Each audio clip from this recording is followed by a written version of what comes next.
술 한 방울 안 마셨는데 간에 불이 났다는 말을 들었습니다. 왜 그런 걸까요? 늘 피곤하고 살도 안 찌는 체질이었는데 지방간이라고 합니다. 그럴 리 없다고 생각했죠. 하지만 간이 하얗게 변해 있었습니다. 왜 이런 일이 생긴 걸까요? 어떻게 회색간으로 돌릴 수 있었을까요? 안녕하세요.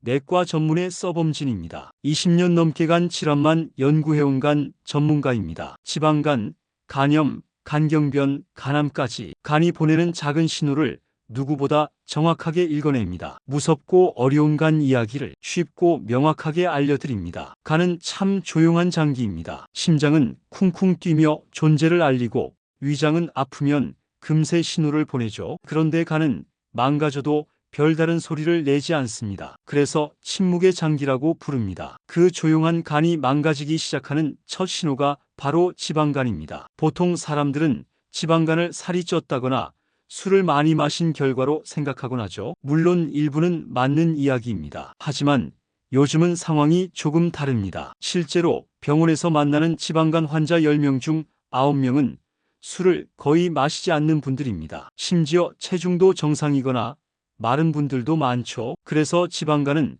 더 무서운 병이기도 합니다. 눈에 보이는 증상이 없으니 대수롭지 않게 넘기기 쉽거든요. 지방간은 간세포 속에 지방이 5% 이상 축적된 상태를 말합니다. 이게 오랜 시간 반복되면 간에 염증이 생기고 간세포가 하나둘씩 파괴되기 시작합니다. 처음엔 아무 증상이 없지만 방치하면 간염으로, 간섬유화로, 그리고 결국엔 간경변으로 이어질 수 있습니다. 진단은 그리 어렵지 않습니다. 간단한 혈액 검사로 간 수치를 확인하고 복부 초음파로 간의 색을 보면 됩니다. 건강한 간은 어두운 회색을 띠는데 지방이 쌓인 간은 하얗게 보입니다. 정상이어야 할 혈관 구조도 희미하게 사라질 정도로 간 전체가 뿌옇게 변하기도 하죠. 이런 경우 우리는 중등도 이상의 지방간으로 판단합니다. 간 수치도 중요한 힌트를 줍니다. 보통 ALT, AST라는 수치를 보는데요. 이 수치가 기준보다 높다는 건 간세포가 손상되고 있다는 뜻입니다. 즉,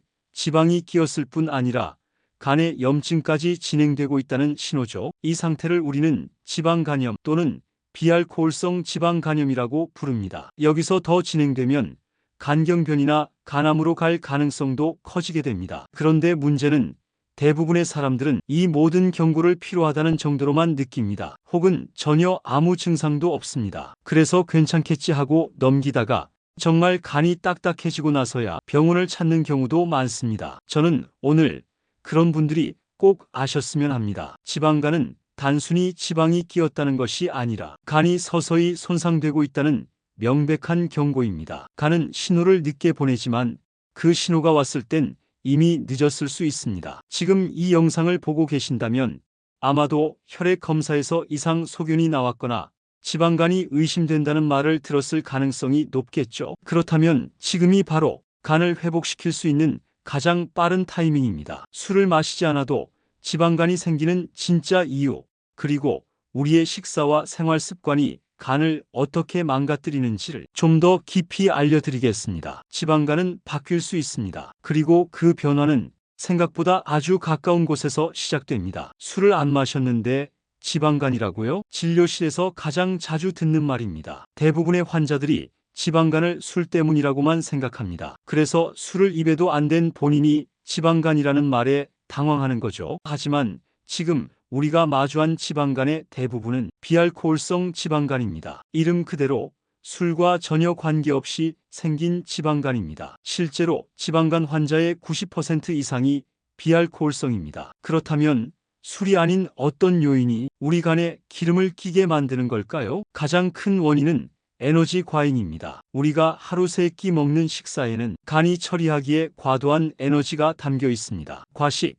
군것질, 야식, 이 모든 것들이 필요 이상의 포도당을 만들어냅니다. 그 포도당은 에너지원으로 다 쓰이지 못하면 결국 지방으로 바뀌고 그 일부가 간에 쌓이게 되는 겁니다. 몸은 정직합니다. 살이 찐다는 건 들어온 에너지가 소비되지 못했다는 뜻이고 그 여부는 지방의 형태로 간과 복부, 혈관 등에 축적됩니다. 게다가 근육량이 적은 사람일수록 지방간에 취약합니다. 특히 마른 체형인데도 지방간 진단을 받는 분들은 거의 예외 없이 근육량이 부족합니다. 이런 경우를 우리는 마른 지방간이라고 부릅니다. 몸무게가 적다고 방심할 수 없는 이유입니다. 또 하나 중요한 요인, 바로 단백질 부족입니다. 단백질은 근육을 만드는 재료이자 간 기능을 유지하는 데 꼭 필요한 영양소입니다. 하지만 우리나라 중장년층의 식사 패턴을 보면 탄수화물은 충분한데 단백질은 턱없이 부족한 경우가 많습니다. 특히 저녁을 풀만으로 때우거나 밥에 김치만 먹는 식습관은 지방간을 악화시킬 수 있습니다. 게다가 스트레스, 불규칙한 수면, 운동 부족이 겹치면 우리 몸은 지방을 더 쉽게 저장하고 간은 점점 더 무거워지게 됩니다. 결국 지방간은 술 때문이 아니라 생활 습관 때문에 생기는 병입니다. 아주 천천히, 그러나 확실하게 우리 몸을 바꾸는 병이죠. 하지만 다행인 건 지방간은 초기에만 발견되면 생활 습관 개선만으로도 얼마든지 되돌릴 수 있다는 점입니다. 지금 간이 조금 하얗게 보였다고 해서 평생 간을 잃는 건 아닙니다. 무엇을 어떻게 바꾸느냐에 따라 회색간으로 다시 되돌릴 수 있습니다. 다음 편에서는 어떤 음식을 줄이고 무엇을 먼저 먹어야 간이 좋아지는지 실제 사례와 함께 자세히 설명드리겠습니다. 간을 살리는 첫걸음, 바로 먹는 법을 바꾸는 것입니다. 지방간을 치료하는 약은 아직 없습니다. 병원에 오시는 분들이 가장 먼저 묻는 게 이겁니다. 약으로는 안 되나요? 정답부터 말씀드리죠. 지방간을 근본적으로 치료하는 약은 없습니다. 지금까지 효과가 입증된 유일한 치료법은 생활습관, 특히 식사의 변화입니다. 그래서 오늘은 간을 회복시키는 식사의 원칙을 알려드리겠습니다. 무엇을, 얼마나, 어떤 순서로 먹어야 하는지 지금부터 차근차근 설명드릴게요. 첫 번째 원칙, 하루에 500kcal 줄이기. 한 끼 밥 한 공기 혹은 간식 한 번 줄이면 됩니다. 어렵지 않죠? 꾸준히 실천하면 체중이 서서히 줄고 간에 낀 지방도 빠지기 시작합니다. 간에서 변화가 나타나는 체중 감량 기준은 자기 체중의 약 57% 정도 감량했을 때입니다. 예를 들어 80kg이라면 약 45kg만 줄여도 간 수치가 눈에 띄게 좋아지는 걸 확인할 수 있습니다. 두 번째 원칙, 식사 순서 바꾸기. 밥부터 먹지 마세요. 채소, 단백질, 탄수화물 순서로 먹는 겁니다. 이 순서는 혈당을 안정시키고 간에 쌓일 지방을 줄이는 데 도움이 됩니다. 세 번째 원칙, 단백질은 꼭 챙기기. 많은 분들이 다이어트를 시작하면 고기부터 줄이십니다. 하지만 간을 살리려면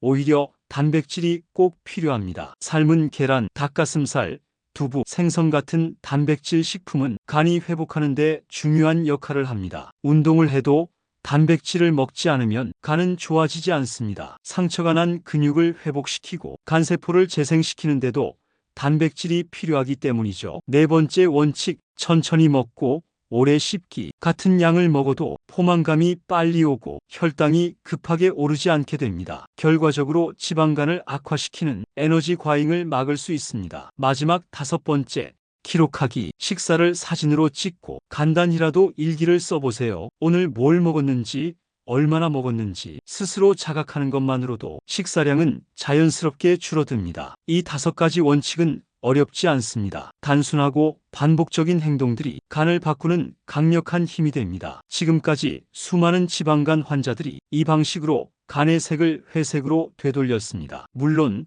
하루아침에 되는 일은 아닙니다. 하지만 분명히 말씀드릴 수 있습니다. 먹는 법만 바꿔도 간은 달라질 수 있다는 사실을요. 운동이 간에 어떤 영향을 주는지 걷지 못하는 사람도 가능한 누워서도 할 수 있는 간 운동을 알려드리겠습니다. 간을 움직이게 하는 법, 이제 시작합니다. 지방간을 고치는데 운동이 필요하다는 말 아마 여러 번 들으셨을 겁니다. 그런데 막상 하려면 2가지 벽에 부딪히죠. 첫째, 무릎이 안 좋습니다. 둘째, 시간이 없습니다. 그래서 이렇게 말씀하십니다. 운동하라면서요. 근데 무릎이 아파서 못 걷겠는데요. 괜찮습니다. 걷지 않아도, 뛰지 않아도 충분히 간에 변화를 줄 수 있는 운동 방법이 있습니다. 오늘은 그 방법들을 알려드리겠습니다. 먼저, 지방간의 운동이 왜 필요할까요? 우리가 먹는 에너지는 간에 쌓입니다. 그 에너지를 꺼내서 태우는 곳이 바로 근육입니다. 근육이 많아야 대사도 잘 되고 지방도 잘 빠집니다. 그런데 문제는 지방간이 있는 분들 대부분이 근육량이 부족하다는 것입니다. 그래서 운동이 필요합니다. 근육을 키우고 에너지 소비를 늘려서 간 속의 지방을 줄이기 위한 목적입니다. 운동은 크게 두 가지로 나뉩니다. 근력 운동과 유산소 운동. 이 둘을 균형 있게 해야 간이 살아납니다. 그렇다면 어떤 운동이 좋을까요? 제가 직접 권하는 운동은 다음과 같습니다. 첫 번째, 엉덩이 걷기. 앉은 상태에서 엉덩이로 앞으로 걸어가는 운동입니다. 다리를 들 필요도 없고 관절에 무리도 없습니다. 하지만 엉덩이, 허벅지, 복부 근육이 동시에 자극됩니다. 뒤로 걷는 동작까지 반복하면 충분한 근력 운동 효과를 낼 수 있습니다. 두 번째, 와인 오프너 운동. 다리를 90도로 벌리고 팔을 어깨 위까지 올린 뒤 무릎을 굽혔다가 펴는 동작입니다. 하체 근육과 안쪽 허벅지, 복부까지 같이 쓰입니다. 20회씩 2세트면 충분합니다. 서서 하는 동작 중 가장 안전하면서도 효과적인 운동입니다. 세 번째, 누워서 하는 힙 브릿지. 바닥에 누운 상태에서 무릎을 세우고 엉덩이를 천천히 들어 올립니다. 엉덩이 근육, 허벅지 뒤쪽, 복부를 동시에 사용하는 운동입니다. 운동 강도를 높이고 싶다면 한쪽 다리를 들어 올린 상태에서 엉덩이를 올렸다 내리는 힐 터치 동작으로 확장할 수 있습니다. 네 번째, 하늘 자전거. 누워서 자전거 페달 돌리듯 다리를 움직입니다. 유산소 운동이면서도 복부와 다리 근육을 함께 씁니다. 천천히 무릎이 벌어지지 않도록 주의하면서 30회 정도 반복하면 좋습니다. 다섯 번째, 한 발 들고 버티기. 한쪽 다리를 들어 무릎을 고관절 높이까지 올리고 10초 이상 버팁니다. 균형 감각, 하체 근육, 코어까지 동시에 쓰이는 운동입니다. 눈을 감고 해보면 난이도가 올라가지만 효과는 배가 됩니다. 이 운동들의 공통점은 간단합니다. 누워서도 앉아서도 할 수 있다는 것, 관절 부담은 적고 효과는 충분하다는 것. 지방간을 치료하기 위한 운동은 무조건 힘들고 땀나는 것만 있는 게 아닙니다. 내 몸 상태에 맞는 방법으로 꾸준히 움직이는 것.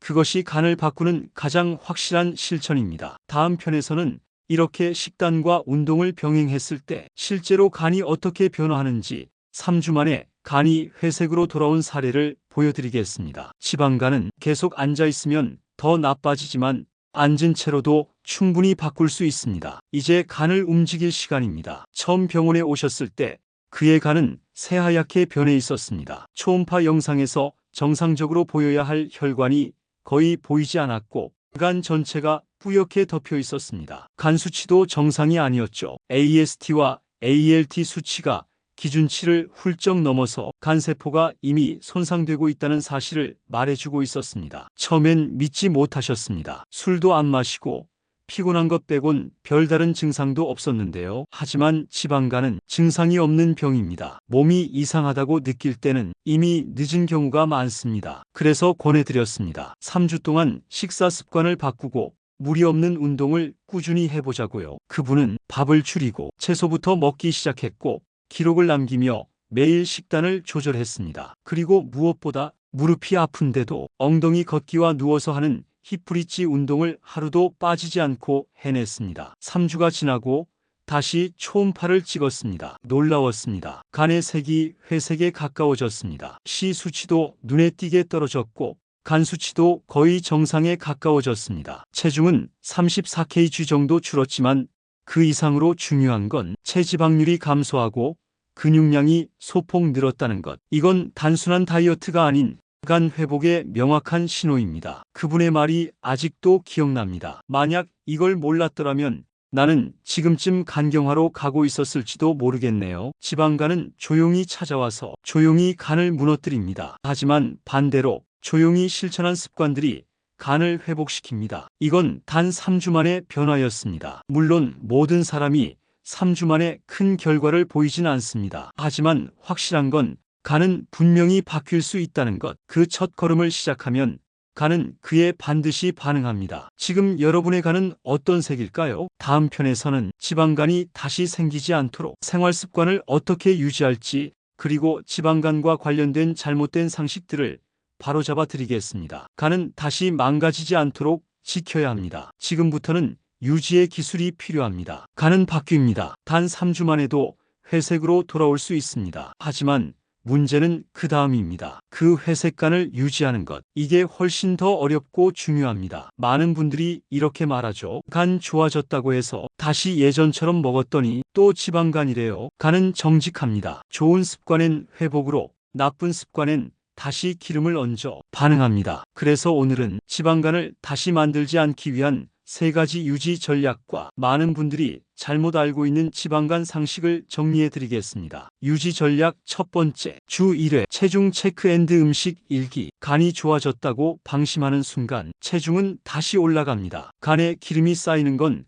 아주 서서히 일어나기 때문에 주간 단위로 체중과 식사 패턴을 기록하는 습관은 지방간 재발 방지에 매우 효과적입니다. 기록은 복잡할 필요 없습니다. 하루에 한 번 무게와 먹은 음식 종류 정도만 적어도 충분합니다. 유지 전략 두 번째, 주 2회 이상 근력 운동. 간 건강을 위해 반드시 필요한 건 몸을 움직이는 근육입니다. 근육이 줄어들면 대사도 줄고 먹는 양이 같아도 지방이 쌓이기 시작합니다. 그래서 간이 좋아졌다면 그 근육을 지키는 운동도 꾸준히 해야 합니다. 특별한 기구가 없어도 됩니다. 엉덩이 걷기, 와인 오프너, 힙 브릿지 같은 관절 부담 없는 운동을 주 23회 반복하세요. 유지 전략 세 번째, 간식은 줄이고 단백질은 계속. 지방간이 개선되면 다이어트가 끝났다고 생각하고 간식, 밀가루, 야식이 서서히 돌아오기 시작합니다. 문제는 그 순간부터 간에 다시 기름이 끼기 시작한다는 것. 대신 단백질은 계속 챙겨야 합니다. 단백질은 간세포 회복과 근육 유지에 꼭 필요합니다. 간식을 줄이고 단백질은 늘리는 것. 이게 지방간을 되돌리지 않는 핵심입니다. 이제 많은 분들이 궁금해하시는 지방간에 대한 흔한 오해 몇 가지를 짚고 정리해 드리겠습니다. 오해 첫 번째, 살 안 쪘으니까 괜찮다. 아닙니다. 마른 지방간은 실제로 전체 지방간 환자의 20%를 차지합니다. 근육량이 부족하거나 단백질 섭취가 부족한 분들에겐 체중과 상관없이 지방간이 생길 수 있습니다. 오해 두 번째, 간이 아프면 피곤하고 졸리다. 꼭 그렇지는 않습니다. 지방간은 대부분 무증상입니다. 피로감은 매우 비특이적 증상이라 간 때문일 수도 아닐 수도 있습니다. 피곤하지 않다고 해서 간이 건강하다는 보장은 없습니다. 오해 세 번째, 건강기능식품으로 간 좋아질 수 있다. 간 영양제가 간 수치 회복을 돕는 보조 역할은 할 수 있지만 지방간 자체를 없애는 약은 아닙니다. 지방간은 식단과 운동이 우선이고 건강기능식품은 보조일 뿐입니다. 지방간은 회복도 가능하고 재발도 가능한 병입니다. 차이는 단 하나, 그 후에 내가 어떤 생활을 선택하느냐에 달려 있습니다. 오늘 들은 이야기가 당신의 간을 지키는 작은 변화를 만들어내길 바랍니다. 지방간, 그리 멀지 않은 곳에서 바뀔 수 있습니다. 그리고 그건 당신이 매일 반복하는 식사, 움직임, 선택 속에 있습니다. 오늘 영상이 도움이 되셨다면 무료인 구독과 좋아요로 더 많은 분들이 간 건강을 지킬 수 있도록 도와주세요. 여러분의 관심이 더 좋은 정보를 만드는 힘이 됩니다.